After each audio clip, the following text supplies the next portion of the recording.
Now on BBC One at 6, the news with Fiona Bruce. The war in Ukraine enters its third month. We report from the east where towns are forced to live underground.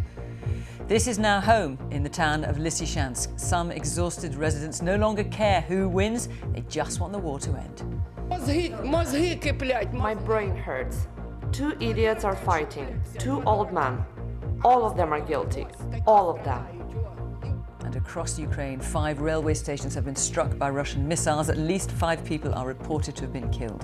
Also tonight, a young star in the making, but she's one of several accusing their top British gymnastics coach of mistreatment. I dislocated my knee on beam. I looked down and I remember just screaming in the gym. It was quite a horrific experience. I was in a big knee brace. She wanted me to carry on. A man is arrested on suspicion of murder after 3 women and a man are stabbed to death in South London. And more power to the fans is promised as the government pledges to implement the recommendations of a review into English football. And coming up on the BBC News Channel, Leeds are at Crystal Palace this evening in the Premier League as the club look for vital points in the battle to avoid relegation.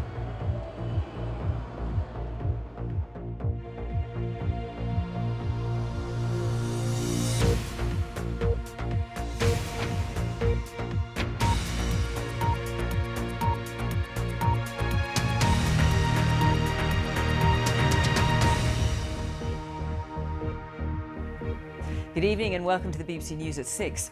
5 train stations in central and western Ukraine have been struck by Russian missiles. The railways have become a key target for Russian forces as they're crucial for both bringing in supplies and evacuating civilians. Ukrainian officials say at least 5 people have been killed and 18 wounded. It follows last month's attack on a station in eastern Ukraine which left 50 people dead, many civilians trying to flee the fighting. Meanwhile, unrelenting Russian attacks continue in the eastern Donbas region. There's been fighting there since 2014 between Ukraine and 2 separatist regions that want closer ties to Russia. As the constant shelling wreaks huge damage on towns and cities there, women, children, the old and sick are trying to survive in dark basements, desperately short of food and water.